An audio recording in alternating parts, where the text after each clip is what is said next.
வணக்க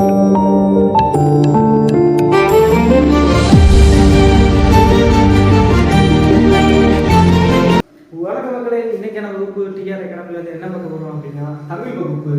தமிழ்ல இலக்கணத்திலிருந்து சொல் இலக்கணம் அப்படின்னு சொல்லக்கூடிய மிக முக்கியமான ஒரு டாபிக் பார்க்க போறோம்.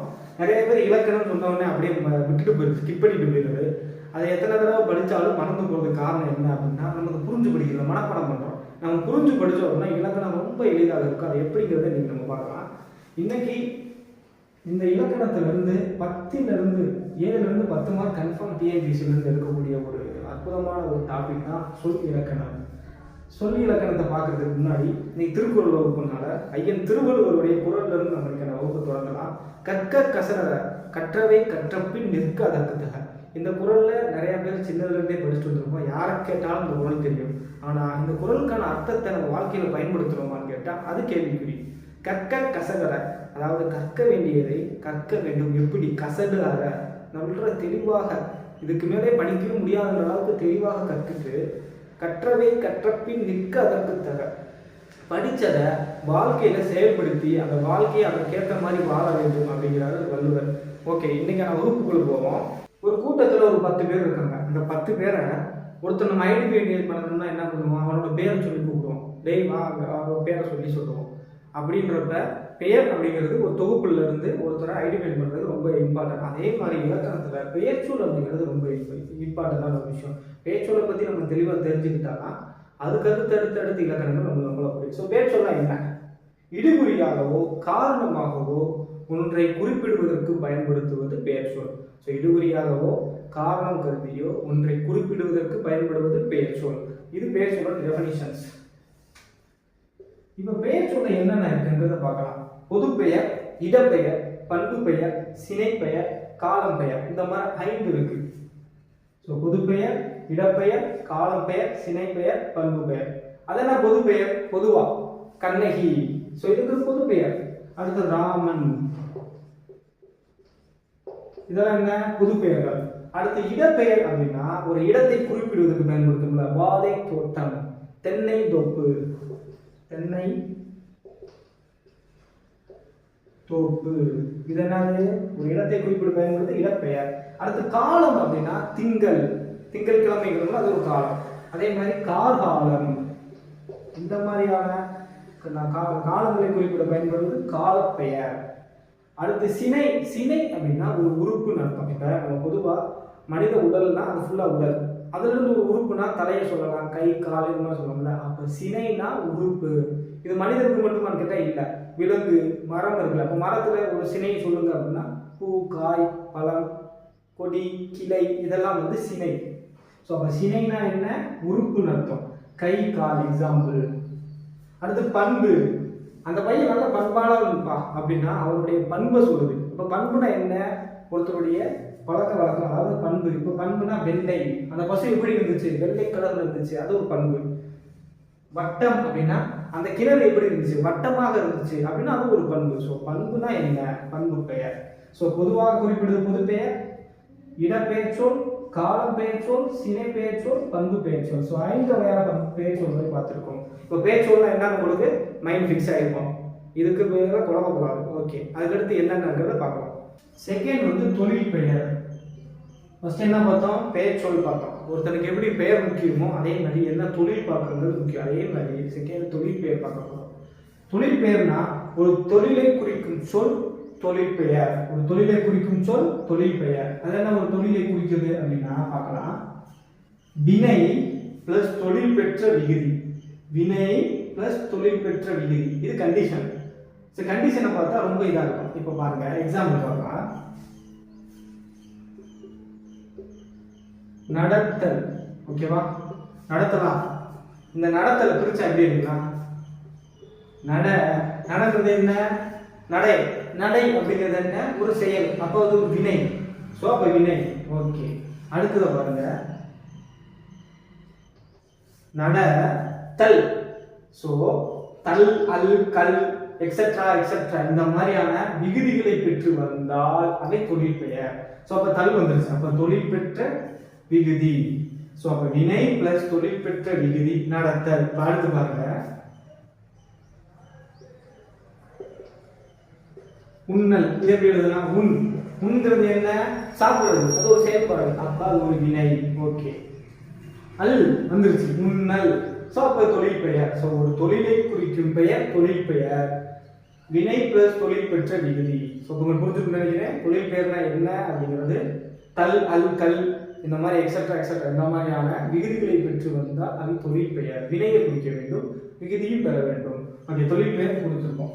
ஓகே, இப்போ தொழில் பெயர்ல ஃபர்ஸ்ட் ஒரு வகை இருக்கு, முதல் நிலை தொழில் பெயர். அது என்ன முதல் நிலை தொழில் பெயர்? மேக்சிமம் இலக்கணத்துல பேர்ல நமக்கு முடிஞ்சிடும். இப்போ பாருங்க, முதல் நிலை தொழில் பெயர் நம்ம முன்னாடி வேலை பார்த்து என்ன பார்த்தோம்? விகுதிகளை பெற்றிருக்கோம். எப்படி? நடத்தல், உண்ணல், படித்தல், உறங்குதல், இந்த மாதிரி இருக்கு இல்லையா? இங்க பாருங்க, விகுதிகள் இல்லாமல் பகுதிகள் மட்டுமே இடம்பெறும். ஸோ இப்போ எக்ஸாம்பிள், அவன் அடிபட்டான். இதுல அடிபட்டான் மட்டும் எடுங்க. அடிங்கிறது என்ன? ஒரு வினை. ஓகே, நம்மளுக்கு வினை வந்துருச்சு. பட்டான் அப்படிங்கிறது கிடையாது, அது ஒரு முற்று பெற்றது. ஸோ நம்மளுக்கு விகுதி பெற்ற விகுதி இல்லை, தல் அல் இந்த மாதிரி கல் இல்லை. ஸோ அப்படி பகுதி மட்டும்தான் இருக்கு, விகுதி இடம் பெறவில்லை. ஸோ விகுதி இடம் பெறவில்லை. இன்னும் ஒரு சிம்பிளா சொல்றாங்க. இப்ப இந்த இருக்கு உன்னலை பிரிச்சோம் இல்லையா? இது பகுதி, இது விகுதி. ஸோ ரெண்டா பிரிக்கிறோம். முன்னாடி இருக்கிறது பகுதி, ரெண்டாவது விகுதி. இங்க கண்டிஷனை பாருங்க, விகுதிகள் இல்லாமல் பகுதிகள் மட்டும் இடம் பெற்றால் அது முதல் நிலை தொழில் பெயர். இப்ப பகுதி மட்டும்தான் இருக்கு, அடி மட்டும்தான் இருக்கு, அல் இல்ல, கல் இல்ல, தல் இல்ல, அப்ப என்ன? விகுதி இல்ல. ஸோ அப்போ பகுதி மட்டும் இருந்து விகுதி இடம் பெறவில்லை என்றால் அது முதல் நிலை தொழில் பெயர். ஸோ அப்போ புரிஞ்சிருக்கோம் தொழில் பெயர்னா என்ன, முதல் நிலை தொழில் பெயர்னா என்ன. இப்ப தொழில் பெயர்ல ரெண்டாவது வகை என்ன அப்படின்னா முதல் நிலை திரிந்த தொழில் பெயர். நான் ஏற்கனவே சொல்றேன், இலக்கணத்துல அதோட தலைப்பிலே நம்மளுக்கு தெரிஞ்சு போகும். திரிந்த அப்படின்னா என்ன? கெட்டு போதல், மாறுதல்.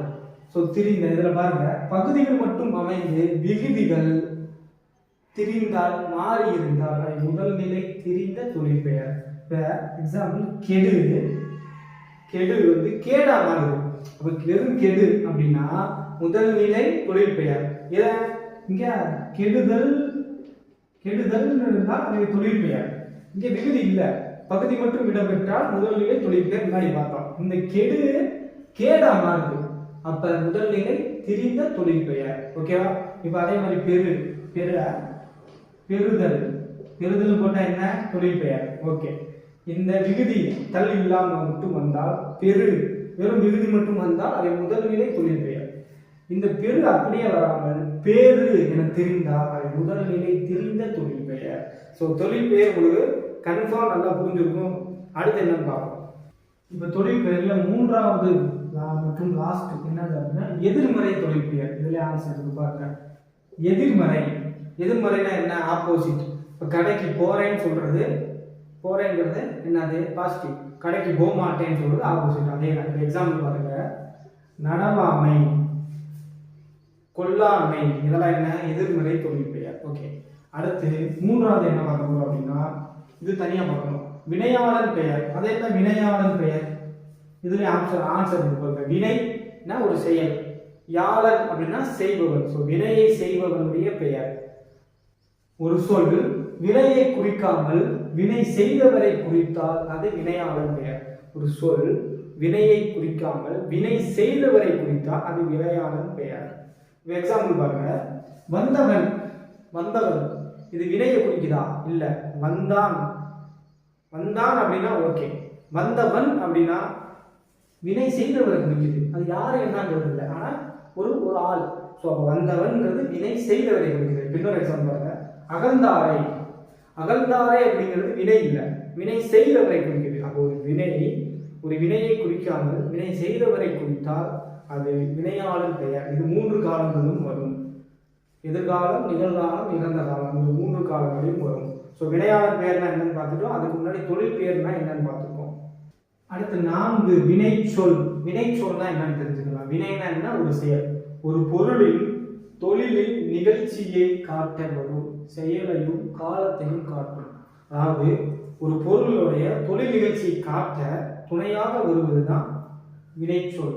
ஒரு வினையை சொல்வது வினைச்சொல். இது நீ காலத்தையும் காட்டும் செயலையும் காட்டும். அதுல ஃபர்ஸ்ட் வினைத்தொகை. மேக்ஸிமம் நான் சொல்லியிருக்கேன் இலக்கணத்தில் அதோட தலைப்பிலேயே நமக்கு ஆன்சர் இருக்கும். வினைத்தொகை.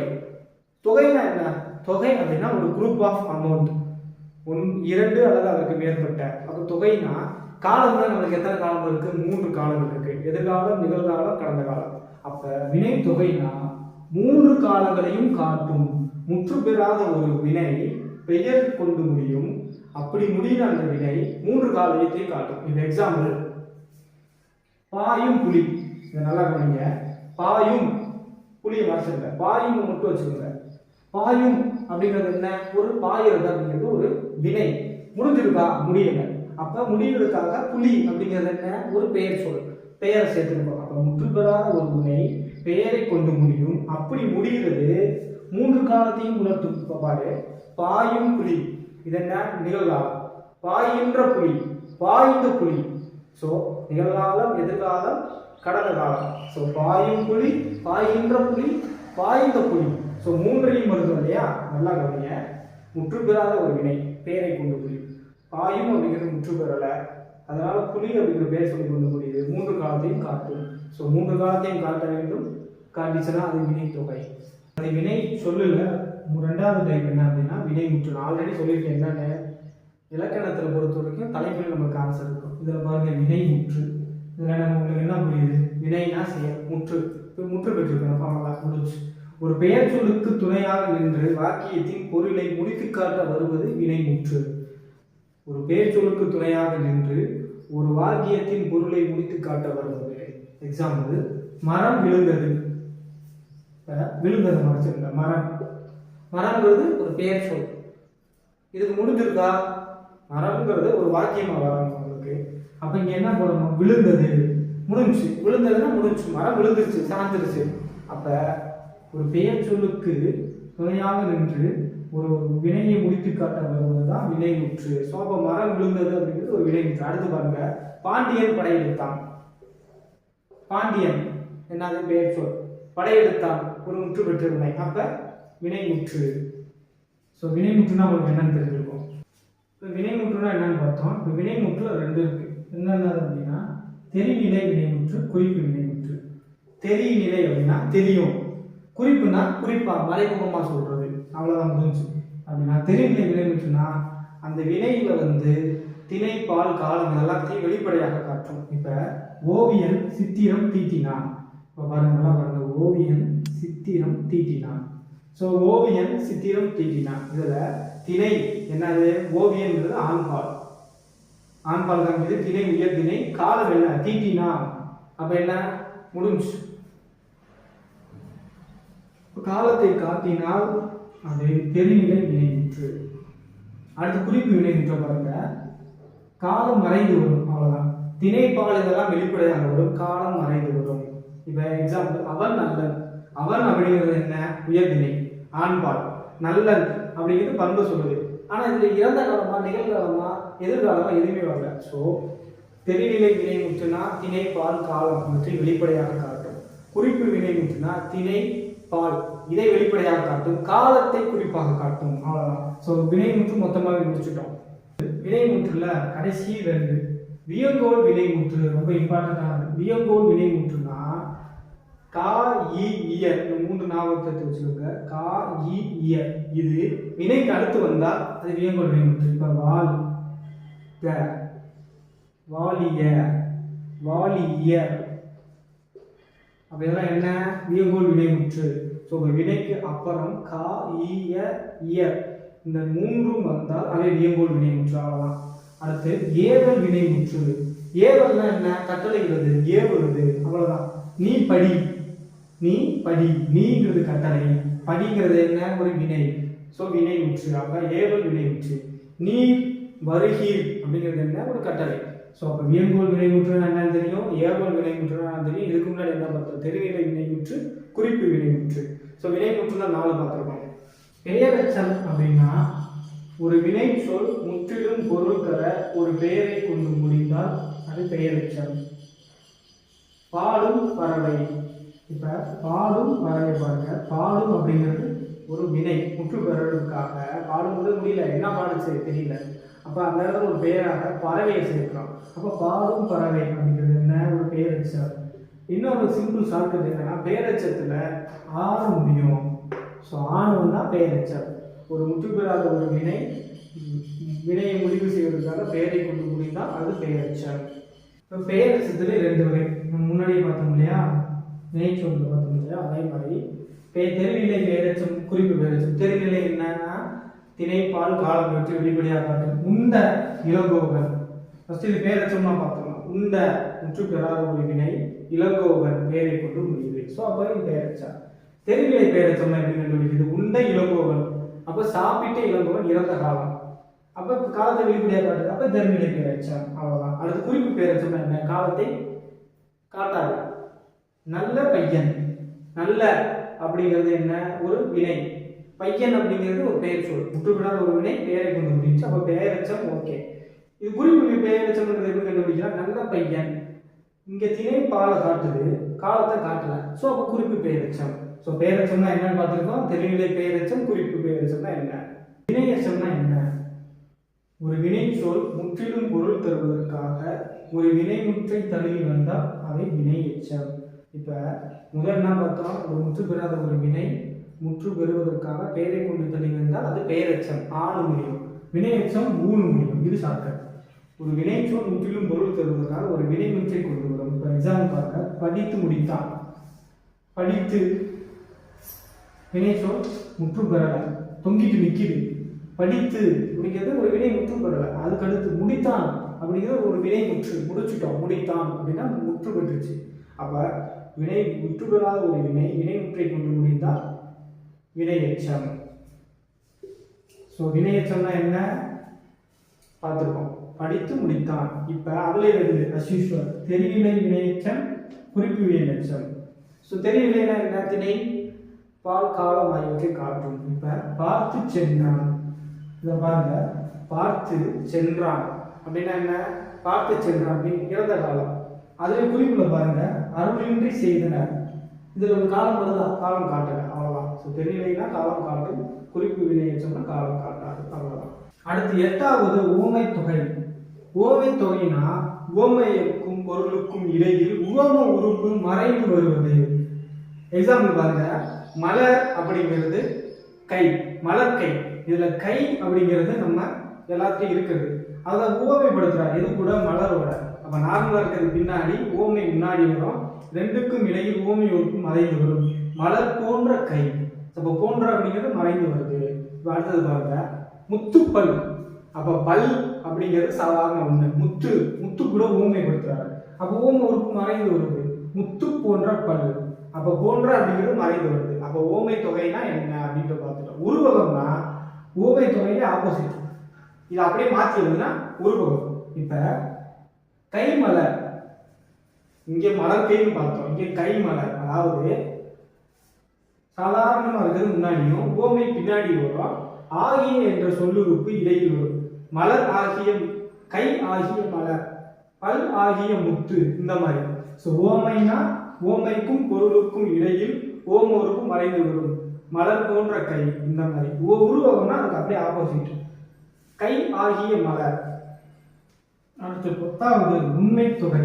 உண்மை தொகைனா ரெண்டு சொற்களுக்கு இடையில் அப்படிங்கிற வார்த்தை மறைந்து வரும். தாய் சேய், இதுல பாருங்க தாயும் சேயும், அப்ப மறைந்து வருது. அப்ப எப்படி எழுதலாம், தாயும் சேயும். அப்ப மறைந்து வந்தால் அது உண்மை தொகை. அடுத்து எண்ணுமைனா வெளிப்படையாக வரும். கெடுப்பதும் கேட்பதும், இதுல என்ன பண்ணுது, வெளிப்படையாக வருது. சோ மறைந்து வந்தால் உண்மை தொகை, வெளிப்படையாக வந்தால் எண்ணுமை. அடுக்கு தொடர் அப்படின்னா ஒரு சொல் 2 முறை அடுக்கி பொருள் தரும். வா வா, வா வா 2 தடவை வந்திருக்கு, பொருள் தரும். வானா வருதல் அர்த்தம். கொடு கொடு, இது என்ன, இதுவும் அடுக்கு தொடர் தான். ஸோ 2 முறை வரும், பிரித்தால் பொருள் தரும். அடுத்து இரட்டை கிழிவினா 2 முறை வரும், பிரித்தால் பொருள் தராது. மடமட, மடமடங்கிறது என்ன, ஒரு பொருள் தராது. சில என்ன, பொருள் தராது. ஸோ அவ்வளோதான். உண்மை தொகை, எண்ணுமை, அடுக்கு தொடர், இரட்டை கிழிவி. இன்னைக்கான வகுப்புல சொல் இலக்கணம் என்ன அப்படிங்கிறது கம்ப்ளீட்டா முடிச்சுட்டோம். இன்னும் இலக்கணம் வந்து உங்களுக்கு ரொம்ப ஈஸியாக புரிஞ்சிருக்குன்னு நம்புகிறேன். இதற்கான PDF டிஸ்கிரிப்ஷன் கீழே கொடுத்துருக்கேன், டிஸ்கிரிப்ஷனில் கொடுத்துருக்கேன். அதே மாதிரி வேர் டு ஸ்டடியும் கீழே கொடுத்துருக்கேன், எக்ஸசைஸ் கொஸ்டின்ஸும் கீழே கொடுத்துருக்கேன். செக் பண்ணி பாருங்கள். அடுத்த ஒரு வகுப்பில் பார்ப்போம். அதே மாதிரி நம்ம சேனல் நிறைய பேர் பார்க்குறீங்க, இன்னும் சப்ஸ்கிரைப் பண்ணாமல் இருக்கீங்க, சப்ஸ்கிரைப் பண்ணுங்கள். அப்போ தான் அடுத்தடுத்த போடக்கூடிய வீடியோ உங்களுக்கு நோட்டிஃபிகேஷனில் காமிச்சோம். மறக்காமல் சப்ஸ்கிரைப் பண்ணிவிட்டு பக்கத்தில் இருக்க பெல் பட்டனை கிளிக் பண்ணி ஆல் சிம்பிள் கொடுத்து வச்சுக்கோங்க. அடுத்த ஒரு வீடியோவில் சந்திப்போம். அது வரைக்கும் நன்றி, வணக்கம்.